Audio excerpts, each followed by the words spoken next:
Hey y'all, happy Tuesday.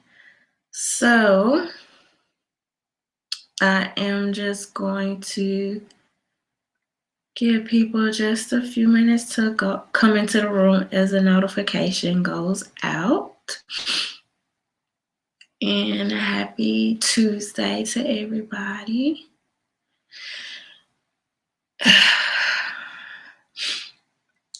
So, I know some of your states are still locked down, and some of you guys, hey Helena, some of you guys are coming out of this lockdown.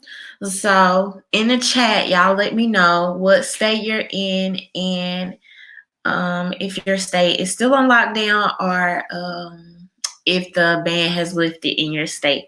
Hey Jupiter Black, hey Vince, hey Pelu. See, look at me. But hey y'all, and also as y'all can probably tell, my sinuses are acting up with like the weather changes and the pollen and everything that's going on. So y'all just excuse me, okay? But happy Tuesday, and like I said to everybody coming in the room, let me know what state you're in. Hey, Lavon. Let me know. Lavon, I think sometimes I'm going to remember and sometimes I'm not. So just work with me. I don't have the best memory, okay? Hey, Edward. But let me know, hey, Mark, what state you guys are in and if your state is still on lockdown or not. I think most states are at least lifting most of the restrictions or whatever. So Mark said he's in Illinois. Pelu said they're opening up in Maryland now. Mark and Lavon, which are y'all opening or are y'all still in lockdown or what? But I've been seeing online pictures of beaches, people hanging out, and I also see that some people are in. So Mark said Illinois is still locked down. So I see some people are bothered by the fact that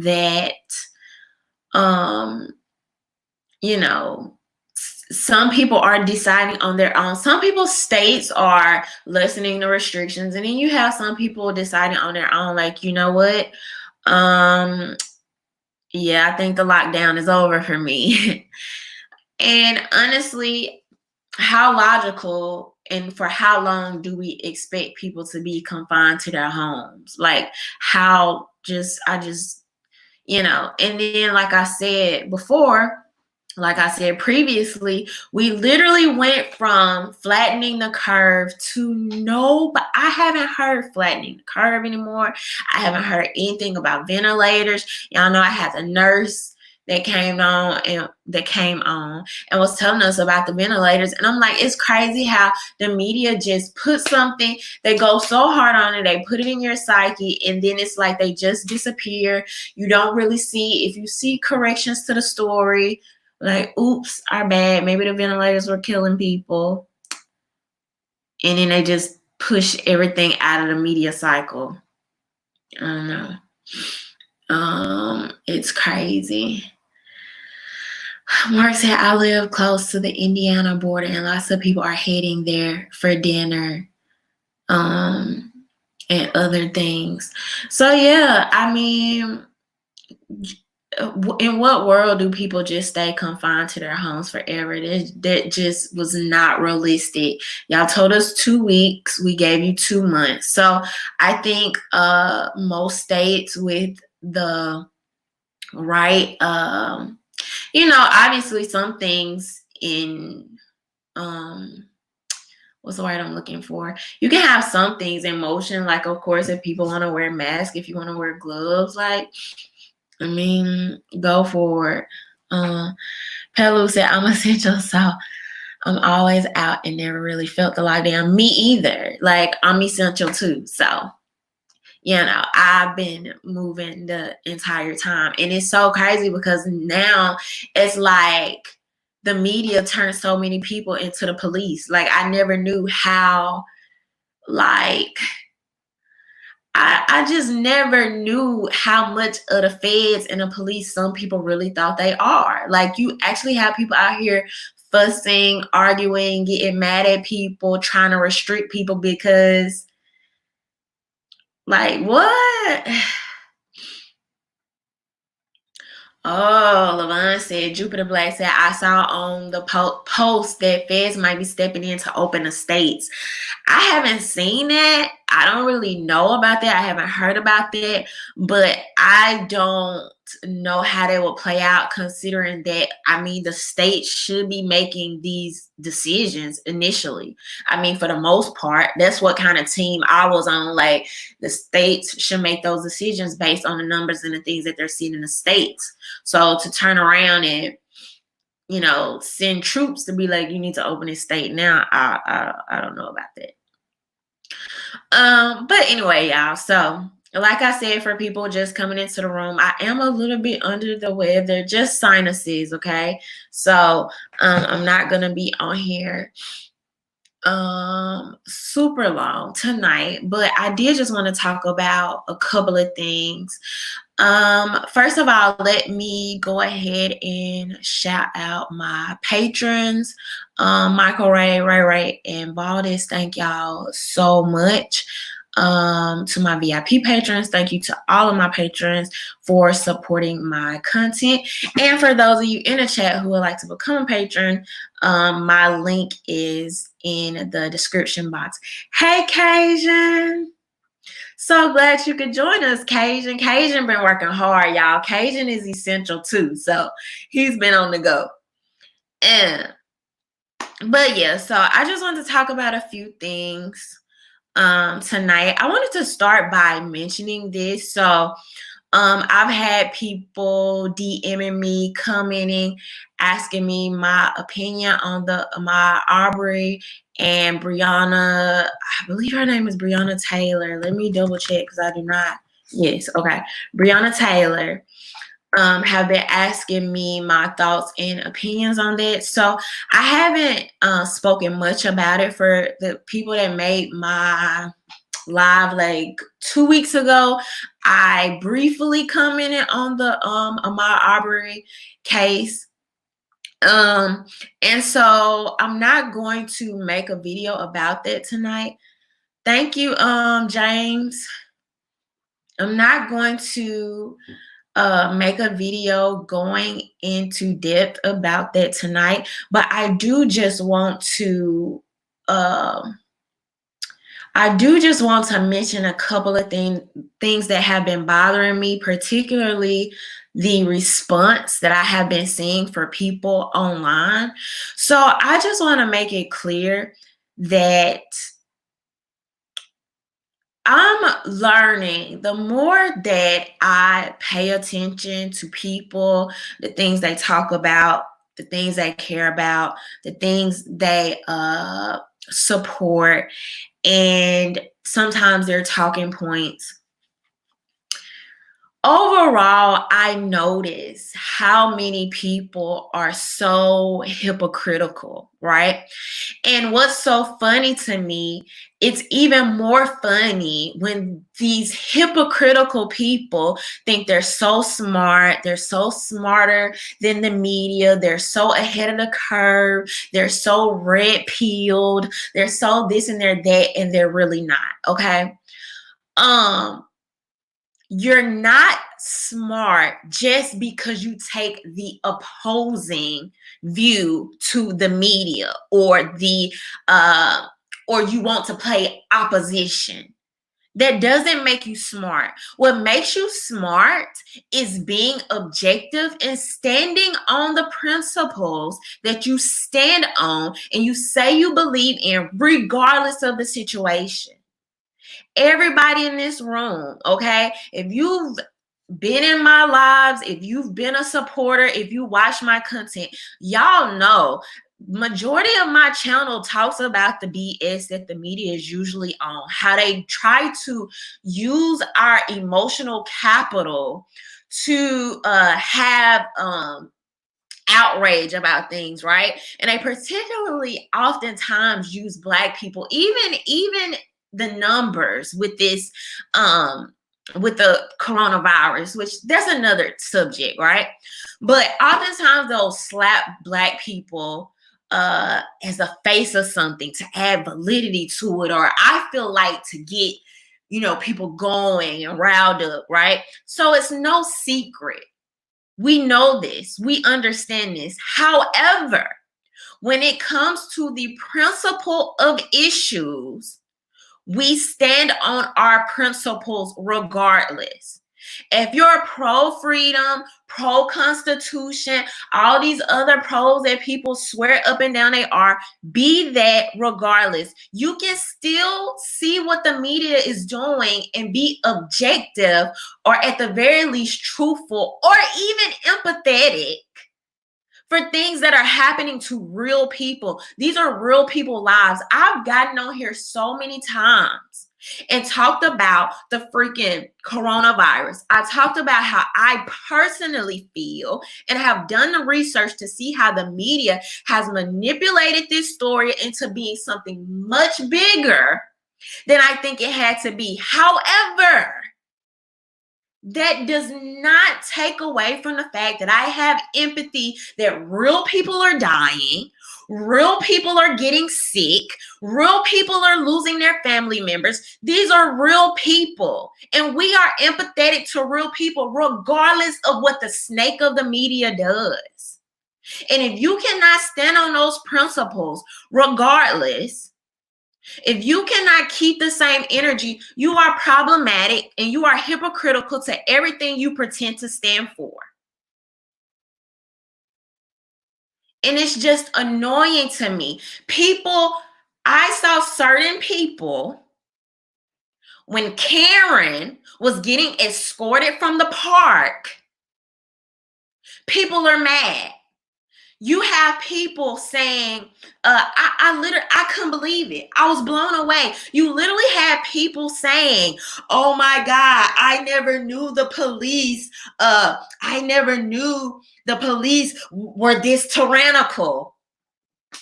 Are you kidding me? Are you freaking kidding me? Because you thought Nancy Pelosi was the one coming to take your guns? You thought Chuck Schumer was coming? You thought AOC was coming to knock on your front door for your guns? Beto O'Rourke? No. It's going to be your community police officer. So I need y'all to have that same energy when they trample on people's rights in the city, in urban areas, when they trample on people's freedoms. And some of y'all make it so easy for the gun grabbers. You make it easy freaking peasy. If you know you are pro 2A, or at least that's what some of y'all say and pretend to be. But if you claim to be pro 2A, how can you back very irresponsible gun owners, or on the other end of the spectrum, not stand up and talk about the people who have their rights violated? So of course, if I'm somebody that does not know, how the media works, and I turn on the TV and see those things happening to people, particularly people that look like me, and a politician comes on, because I don't know, and they say, the way we keep you safe is taking your guns, of course that's going to seem like it makes sense. Let me tell y'all how y'all win. Let me tell y'all how y'all combat the media, because some of you still have not figured it out. How you do it is telling the truth and being consistent. So always standing on the principles, not wavering. I can't do like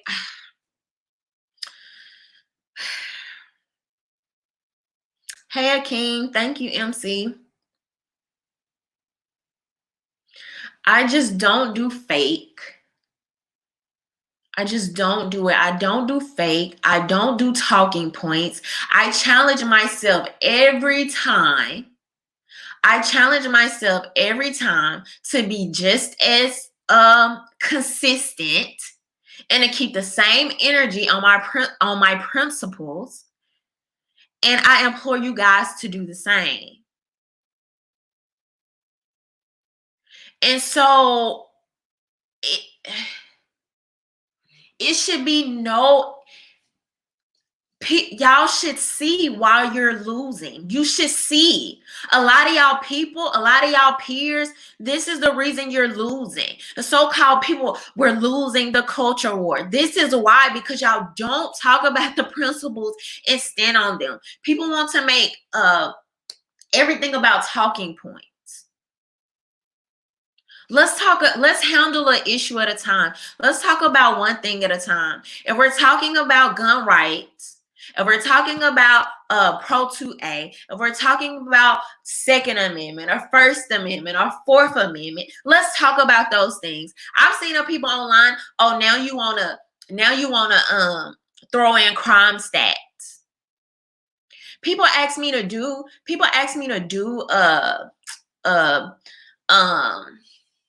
like basically talk about what I thought about the hotels versus Blexit, right? Hey, Third Eye. Cajun, I did not know they said that. Cajun said, don't forget MSNBC said Americans are too obsessed with freedom. Y'all, let me tell y'all, I was riding around in a car today and it really hit me even more so. Such the illusion to our freedom, right? And some people may say, freedom is subjective, right? So we may be more free than a China or something, or North Korea. But I'm just thinking about, even I was like chilling with some friends probably like 2 weeks ago, and we're chilling in the hood, and we're literally having the conversation about how so many people, somebody in here made me change the subject, Cajun. But anyway, we're having the conversation about, even in the hood, right? How so many people naturally have this go-getter mentality. Like the dudes that was selling juices and chips at the schools back in the days, these people have like legit running, I'm talking about nice businesses. You have the people that were braiding, doing hair out of the kitchen and all these things, right? And you have all these people that have all these ideas and things they want to do. And I just think about all these freaking rules and fees and hurdles, how they try to stop people in the inner cities from doing certain things that people in the suburbs can do. I was thinking about this a couple of days ago because I was talking to my neighbor, right? So he was telling me, so I'm like helping him with his horses and stuff like this. So he was telling me, I was under the assumption that if you only had to have a certain amount of land, right, to have horses, to just own horses and stuff like this. But you literally have to live in a certain area. I'm like, I don't understand. I just don't understand. If you have the land for it, if you have acres, that just makes sense to me. So anyway, that was something that I learned the other day. So I'm like, so if you're from the South, you may know this. If not, you may not. But people like, I got friends like in the inner city, love like horses and stuff like that. Maybe can't live in the freaking suburbs, but has the land to do so. But anyway, and then I'm hearing about people painting their cars on their land. Oh my God, you're in a city. That's against the law. Like just all these arbitrary rules and laws and hurdles you have to jump over. These were two things. Those were just two examples of the things I was thinking about recently, because I was talking to my friend about that, and then I was talking to my neighbor. But anyway, zoning laws. Thank you, Helena. But, and even some of the endeavors that I've tried to do and just trying to, get things improved. And it's like, they really can help kill the entrepreneurial spirit in so many ways. And to think we want too much freedom, no, we actually need more. We actually need more. And that's one of the biggest problems. And this is one of the main reasons why I was telling people early on, right, with this whole coronavirus thing, it was this huge, outpour of, oh my God, do something, save us from this virus. And then when the police start showing up to the city and they beating people for not wearing masks, they're fighting them. Now everybody's shocked. Everybody's surprised. Why are you surprised? Like, you literally asked for this. You asked for this. More orders, more regulation, less freedom means more police activity, means more restriction, more interactions with the police. I talk about this literally all the time. Never ask for laws without thinking about who enforces them. Never. People all the people that's anti-gun, how are you going to enforce that? You have to think about these things. You have to think about the adverse effects of each law, regulation, order, whatever you are asking your government to do. You have to think about those things. We have to be forward thinking, man. Oh my God, I talk about this so much. Even with going back to the coronavirus, and I was actually going to talk about this today. Jeff Bezos. So Jeff Bezos he went viral on Twitter recently, right? Because he's possibly on his way to being a trillionaire. If you actually go and read the actual articles, for him to become a trillionaire, he would have to be on the same track that's projected for like another 6 years. That includes his stocks, all of his business adventures, pretty much everything he has going on, right? So some articles are saying it's probably not even likely. But anyway, so he went viral.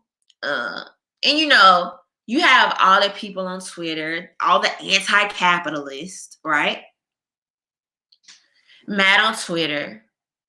Nobody should be a trillionaire, right? Yet, y'all were okay with the government saying who was essential and not essential. Pick a side. Pick a side. Everybody, pick a side. Make it make sense.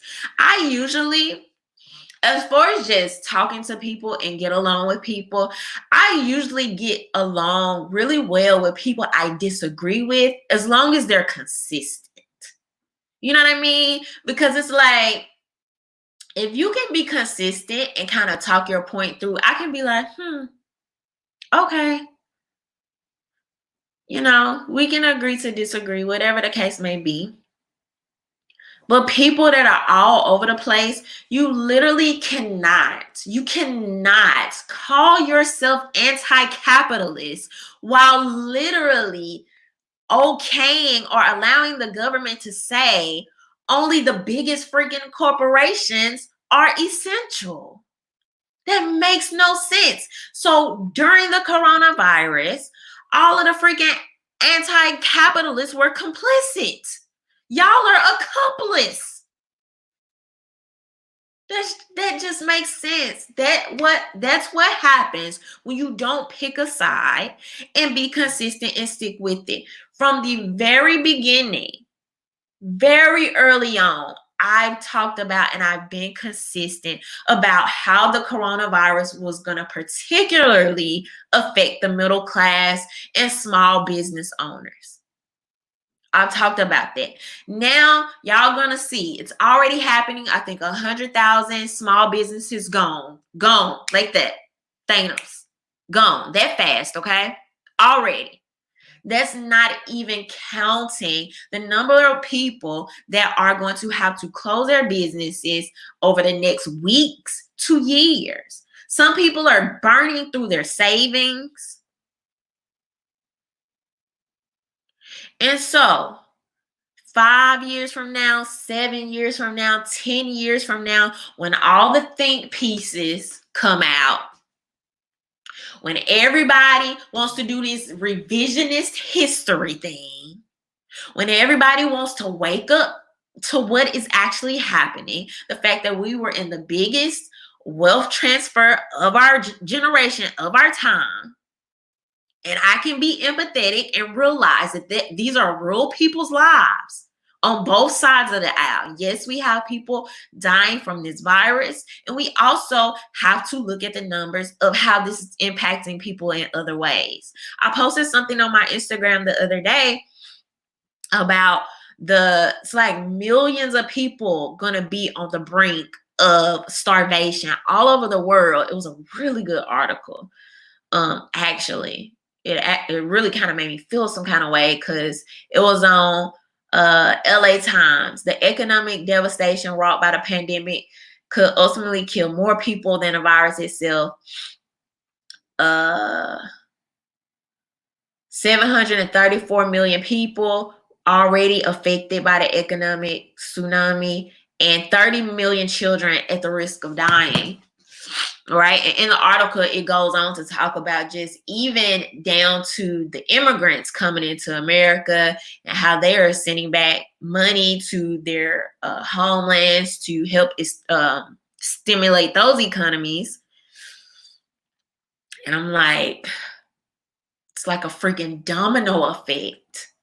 And this is why I tell people, man, you have to look at the adverse effects. You have to look at the pros and the cons. You have to weigh these different things. So you just can't go into something, oh my God, government, come save us. And not wanting to look at the new data that's coming out, not wanting to look at the real numbers, not wanting to look at the domino effect and the other things this is impacting. And I have been very, very consistent from the very beginning that if freaking Jeff Bezos can be essential and be trusted to take safety precautions, so can Miss Ella or Ma and Pop or whoever down the street. And there's literally been studies to prove that small businesses care more about the health of their employees. That's mental health, physical health. I'm not pulling that out of thin air. So now going forward, we're going to have to account for that. So we are going to have to account for those things and look at those things. And when I, however many years from now, look back, I just feel like my position is still going to be the same. That's something I have really, really learned. That's something I have really learned. And what it actually reminds me of, and I wasn't there, so I don't know. But y'all tell me if this sounds like a good comparison. It makes me think of how I imagine my parents' and grandparents' generation was when the crime bill was introduced, right? I feel like at the time, you had so many people that was on board out of fear. Fear. So many people on board out of fear that you didn't stop to look at the pros, the cons, the adverse effects. And now you want to come back 10, 15, 20, however many years later. And now all of a sudden it's, oh, the crime bill did this, the crime bill did, y'all didn't, you never considered then. I'm sure some people did. I'm sure they did. However, a lot of times, like me, a lot of times those voices that are looking at the pros and the cons and kind of throwing out there like, are y'all sure about this? Those voices are overshadowed by the crowds that are just like, oh my God, come save us. And then you have people with the revisionist history that's going to pop in. You have the blue checks like what's that lady name that be getting on my nerves? She's so, what's the ESPN lady name? But anyway, I'm just poking fun at her for no particular reason.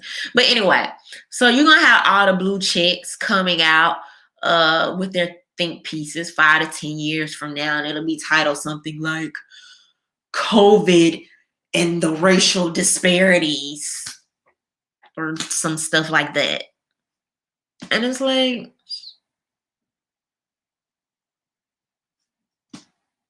Jamil Hill, her. I think I blocked her on Twitter just because I'm like, she be doing the most sometimes. But no, I'm not. I can't find myself being particularly mad at Jeff Bezos. I can't bring my self to do it. Not when everybody was kind of subconsciously on board with this, or a lot of people, I should say. So, let's talk about contact tracers real quick, y'all.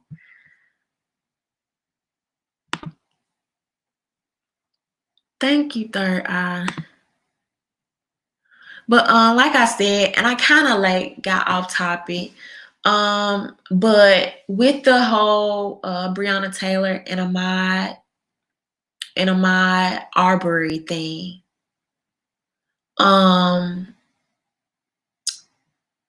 if y'all ever want to know my position on something, I'm going to always stand on the principles that America pretends that it's about. Those are the principles I'm going to stand on. Freedom of speech, freedom to assembly, freedom to carry, free of search and seizure without warrants. Those are the things. Those are the principles that I'm going to align with regardless.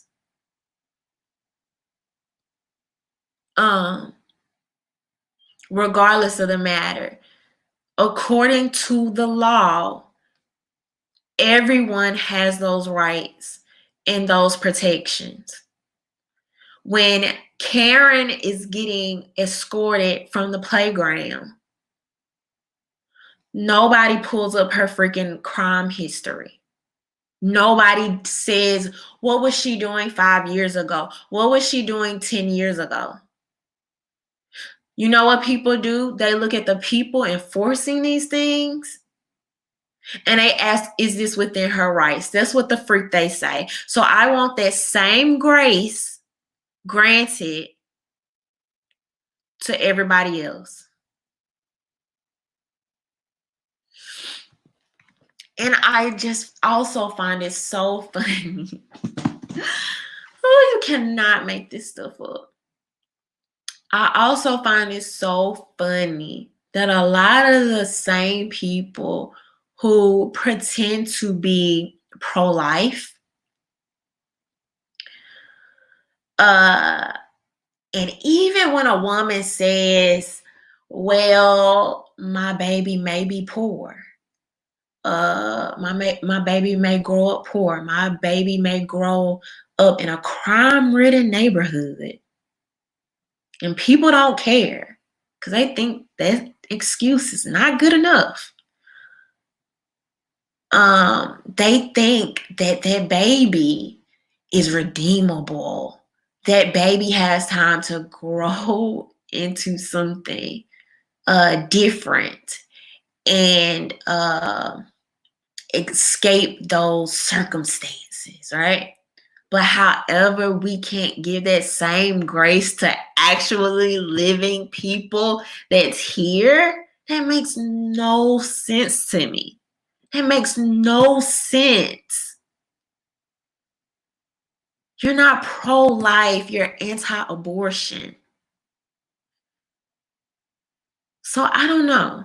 I just feel like some people need to just make it more plain what and who they really are, and stop hiding behind banners and slogans and talking points that make it look like you stand for certain principles that you don't.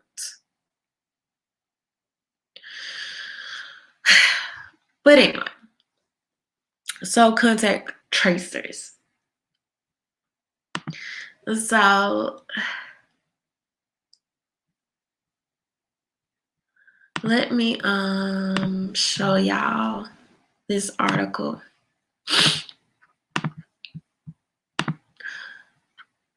So this is according to Business Insider. The U.S. needs an army of contact tracers if there's any hope of getting back to normal. So contact tracing is detective work conducted by public health workers to determine where and when people might have been exposed to a disease. In the U.S., there are roughly 2,200 contact tracers stationed nationwide. They typically respond to outbreaks of foodborne pathogens and trace back the sexual partners of people diagnosed with STDs. Right now, they're tracing the contacts of just a fraction of people who've been diagnosed with COVID-19, the illness caused by the coronavirus. Officials across the country are sounding the alarm, and hundreds of thousands of contact tracers will be needed to get the country back to work. So I'm not going to read this entire article, but I'm sure y'all have been seeing a lot about the contact tracers. This picture kind of, I don't know, made me laugh or something. But the goal is to chat with every single person who's contracted COVID-19, the disease caused by the coronavirus, and find out who they've been around.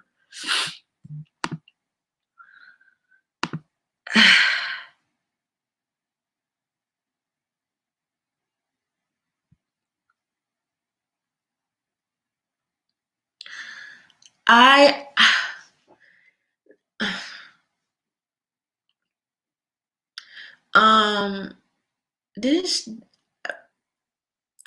don't, when I read that, I just feel like, especially with what we've been seeing in the media and how aggressive people are being because of this virus, when I read that, I'm like, wow, so we setting up bounty hunters for the coronavirus now? Like, that's the first thing that came to my mind. But anyway, so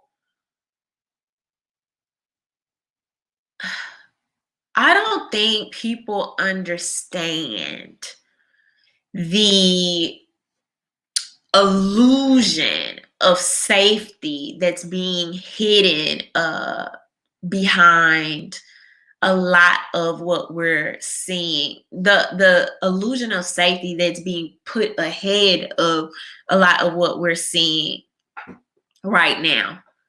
I feel like this is going to be not only a big waste of resources, I also feel that it is going to lead to more of what we have seen, right?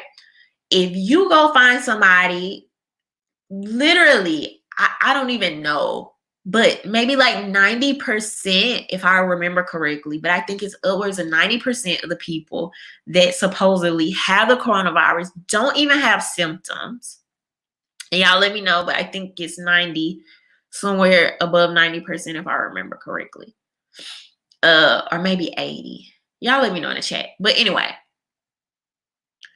not only that, but this is a virus that supposedly they are still learning about. They still have not told us the truth on the numbers, I don't believe. I believe the numbers have been possibly padded, and that's for a few reasons. We've talked about that from we're really not going to know until, like I said previously, the numbers from last year come out, and we're also able to compare it to pneumonia, the regular flu, things like this. Supposedly those numbers actually came out like 2 weeks ago, I think, and it was still very confusing. And I think they're doing that intentionally, so it's kind of elusive, right? But I saw a video on Twitter today, y'all. This had to be like in the UK or something. I think I remember them having those type of accents. And a guy was trying to walk in this store, like a retail store.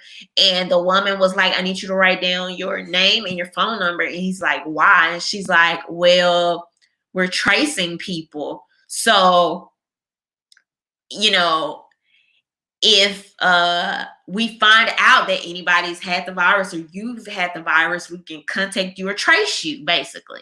And he's like, why do I need to do that? Why do y'all need to do this? And so that's another one of those things, just thinking about the negative things that can come out of this. And like, how are you going to do that? And you're going to have to enforce these things. But it's just too widespread now. It's like trying to, or based on what we've been told, all the asymptomatic people. How are you going to trace those people? And how are you going to enforce it once you do? And is that something we really want to see happening based on the real numbers, that it's becoming more clear that this has a possible 0.03 to somewhere 1% death rate?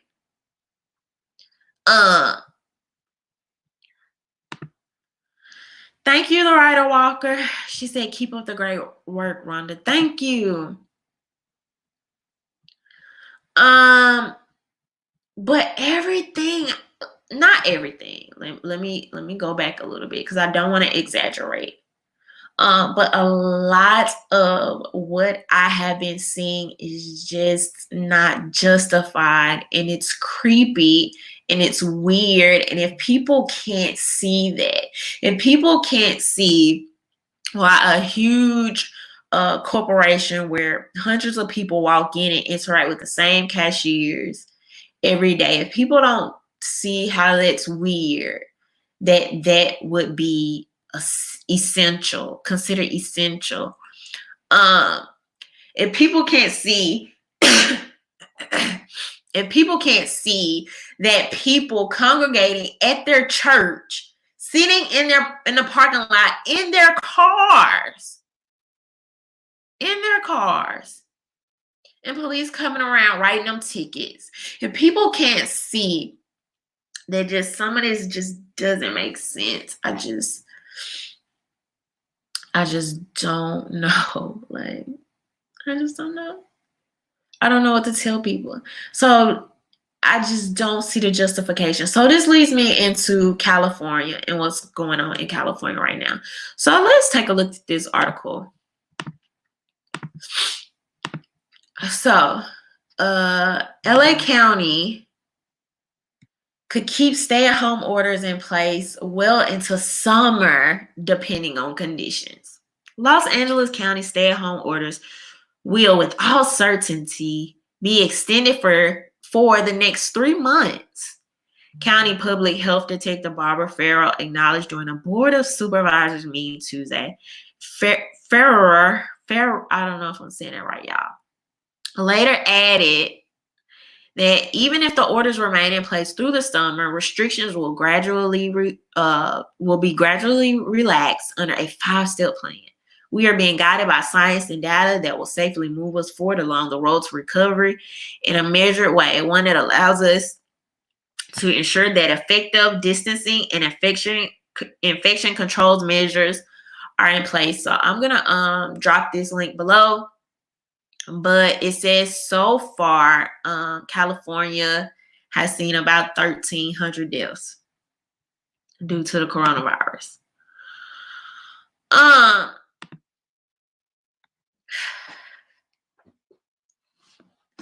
Is it clear? Like, can we just all admit the fact that California literally hates the middle class?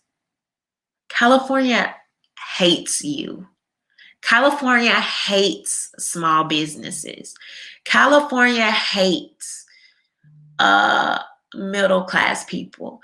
I believe they hate their poor a little bit too. The lowest income workers, but they really, really hate the middle class. Otherwise, why would California continue, I've talked about this several times, continue to implement policies that literally drive their middle class away? If you even visit, right, a lot of areas in California, particularly like LA and San Francisco, you have the very rich and the very poor. California is supposedly progressive. I find it so funny, right? That's another word that's kind of, I assume, subjective. I would maybe say that, right? California is supposedly progressive, but I find it so funny that yet you have people, particularly Black people in California and New York, leaving in droves for where? Where? Places that are better economically, right? So we try to pretend. We live in a world where people try to pretend during this coronavirus, all you care about is the economy. All you care about is the economy. Yet literally the economy is a very, very huge driving force for people's lives and how they navigate their lives. So they're going to states with what? Cheaper houses, less taxes, less restrictions. You cannot live in a hostile economic environment. Michael Ray said, Texas, I have so many family members, young family members, my cousins that have moved to Texas for a new start on life, to start their families and things like this, and doing great, doing really good out in Texas. A lot of opportunities out there. So this idea that economics isn't a huge driving factor for how people operate and how people move. And let me tell some people something right now. Let me mention this. I know a lot of people are on unemployment due to the coronavirus. Hopefully, y'all are stacking, getting your house in order, doing what you have to do, because the levels of inflation that I believe we're gonna see. I'm so glad Carr said that too. I'm about to talk about that in a second too. The levels of inflation, I believe that we are going to see with all of the money being put out through these stimulus bills and the already staggering deficit that we were at. It's bound to happen. So yeah, you have some people sitting at home soaking up unemployment. It's all good now. You're cool with the lockdown. Just give it a little time. Just give it a little time. Wait for the inflation.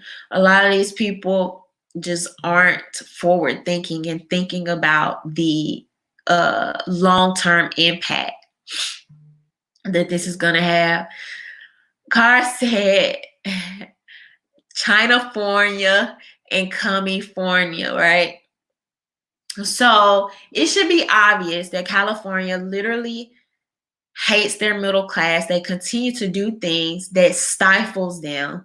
I'm telling you right now, we already know a lot of small businesses are going to have to close in California after this. And so everything they do, I feel like they only want the really poor or the really rich out there. Then to add fire to the flame, you have this was a couple of weeks ago. Gavin Newsom announces coronavirus cash payments to illegal immigrants. California will cut $500 checks to undocumented immigrants struggling to pay bills because of the coronavirus pandemic.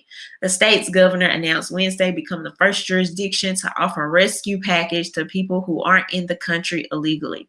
State taxpayers will shell out $75 million from the disaster relief fund, and another $50 million will come from a network of philanthropic foundations, the governor Newsom said.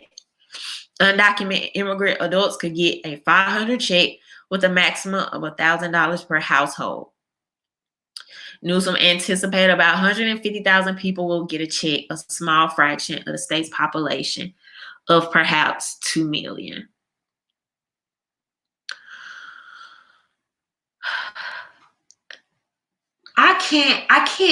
I'm about to read this sentence, and I can't even believe this is a sentence in an actual article. It says, he said the program fills in the gap in the federal COVID-19 rescue bill, which is paying most adults up to $1,200, but does not cover immigrants who are in the country illegally.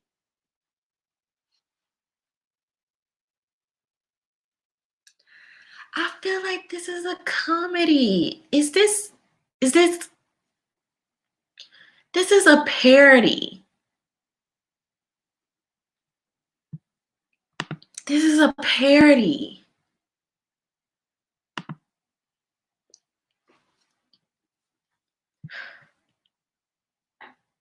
In what world?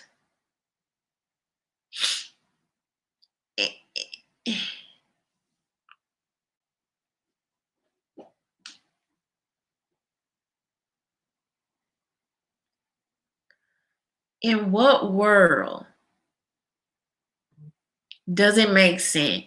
And how are you even able to disperse the payments to immigrants? How is this being done? Because,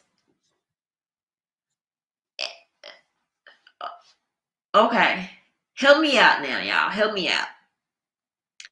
If I'm not mistaken, all of us that got a stimulus, wasn't it based on our 2018 tax returns? Do illegal immigrants file tax returns?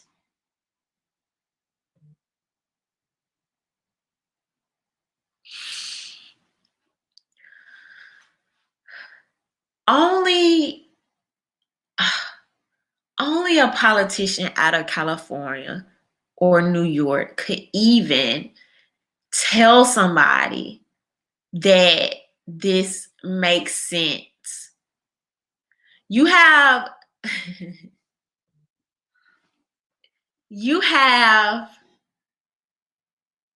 people over here that will literally refer to people like me as African American. And I want to know, if I went to Africa, just pick a freaking country, illegally, could I get the same benefits as an actual African?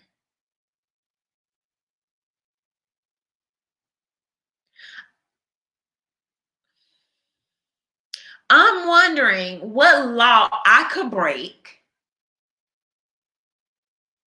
and get benefits from breaking that law. I'm trying to figure it out. Every day, there are literally people going to jail.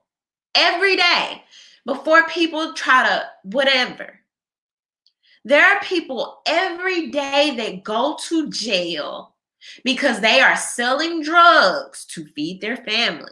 They are selling their body to make money. They are stealing to make money to feed their family. Do these people get a pass? Do we say, hey, not only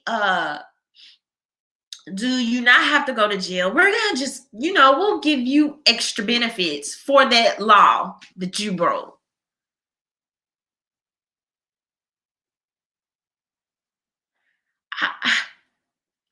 How do people rationalize this? This is not, the onus is not on the illegal immigrants. It is not. I do not blame somebody, literally. I do not blame somebody for walking hundreds of miles at the opportunity of a better life. I don't blame people for that. I don't blame people for human nature, that you see a loophole and you see politicians literally patting you on the back, giving you bonuses and treats to come here. Hell, that's common sense. I would too. You literally have American politicians working with people to help them, motivate them to break the laws. It's not on them, it's on the politicians that are committed to putting other people before natural born citizens. That's who my problem is with. They're recruiting illegals to come here. Thank you, Michael Ray. That's a freaking invitation. I don't blame them. I would do it too.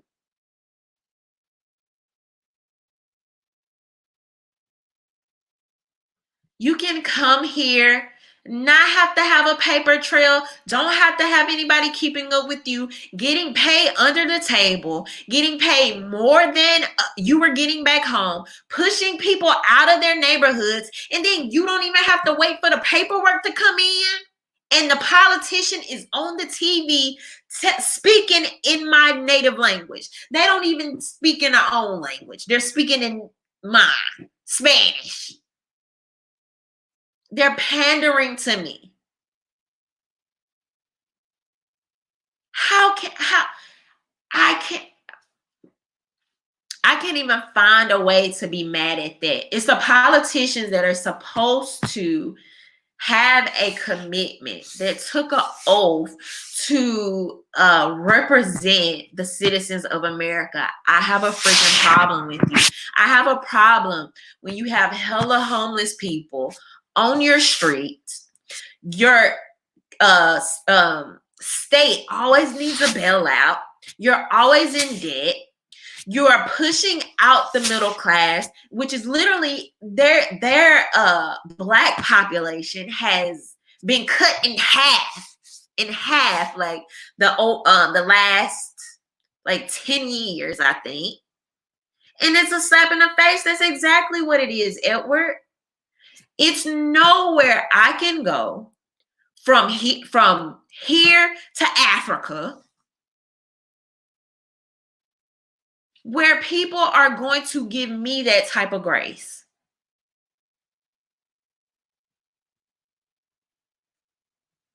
That are going to say, oh, I know you're not from here, but you know what?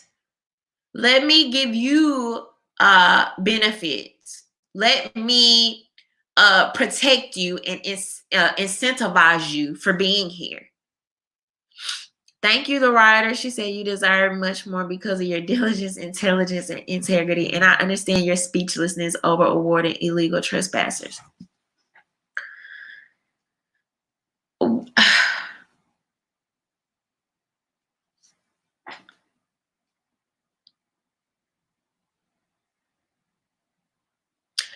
I just don't understand how it's okay. And I don't even understand how people would get offended by me for saying this when it's a freaking common sense position. It's so common sense and so commonplace that when Obama would have said something like this 4-5 years ago, nobody would have blinked the eye. Nobody would have blinked the eye. Nobody. And how we just get from A to Z in that short amount of a time is crazy to me. The social engineering and the social programming is deep. It's crazy to me. And do you know how you win against the social programming and the social engineering? You stand on the principles of what you believe, regardless of what the media is saying. You stand on the principle of it, not the talking point, but the common sense perspective.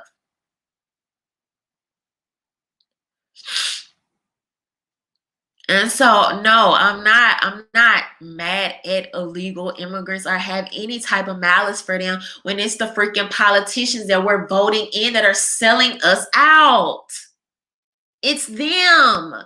Then they got the nerve to get on TV and talk in Spanish. How much more offensive can you be?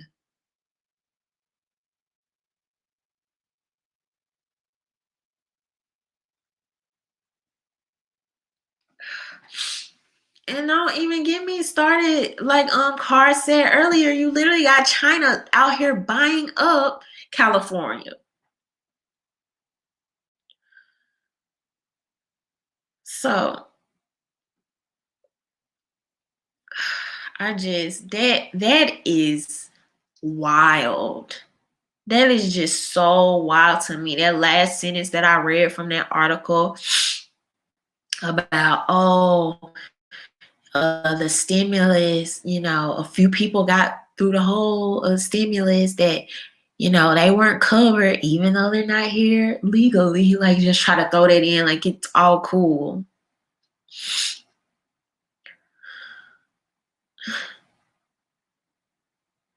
And then people be like, oh, immigrants pay taxes. Yeah, sell taxes. Of course. And you pay sales and income. So and Social Security and everything else that come out of your actual check that you have a paper trail for. So you're still paying more than double of that sales tax. So that's not even a valid argument. Oh my God. MC said China is buying up Inglewood, California. And you know what, y'all? That's another thing that is interesting. And I'm gonna be keeping an eye out and seeing how it plays out. China's stronghold in the US, not only as far as like our actual debt, but them also buying up things like California and stuff like that. And I'm interested to see how much we're gonna be dependent on them as far as importing like goods and stuff over the next couple of years, because it's just getting weird, man. It's just getting really weird. Hollywood Code said most illegals work off the books. How the hell do they pay income taxes. I don't think they do. When people say, and that's why I don't like talking points, right? I say this all the time. I don't like talking points because when people just spit out talking points, they don't get the nuances of the conversation, right? So illegal immigrants don't pay income taxes because most of them are getting paid under the table.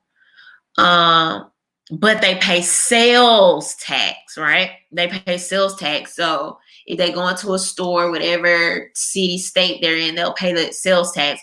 And so when a lot of people argue, oh, immigrants pay, and they just give a big number, right? They'll say they pay however many $1 million a year in taxes.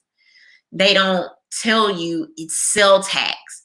So if you go buy a Coca-Cola and it has a sales tax, those are the taxes that they're paying. So, and then you do have some, I think that also, you do have some that, if I'm not mistaken, will have those fake social security numbers. And so you do have a small portion of those that'll be paid into income tax. And then the government is like, we don't know where we're supposed to return this money. So they end up keeping the money. Thank you to Ryder Rocker. Thank you, OJ Compton. But I'm like, it's just too much. But all right, y'all. So that's it for tonight. I'm gonna hop off. Like I was telling people at the beginning of the live, my sinuses are acting up a little bit. But let me thank my patrons again. Thank y'all so much. Thank you, my VIP patrons, Michael, Ray, and Valdez. Thank you to everybody so far that has bought a Entertainers Are Not Leaders tee. I'm also going to drop that link, or it's also, I think, in my bio. So make sure you get one of those, Entertainers Are Not Leaders tee. And all right, y'all. Thank y'all for rocking with me. And oh my God, you better come in the umpteenth hour, Lady Augusta. Thank you, Akeem. She said, way to go, RhondaMary. You are insightful and informative. Thank you so much. Thank you to everybody that super chatted as well. But all right, y'all. Thank y'all. Y'all have a good night. And hopefully, if I feel better, we'll be talking later this week. Bye.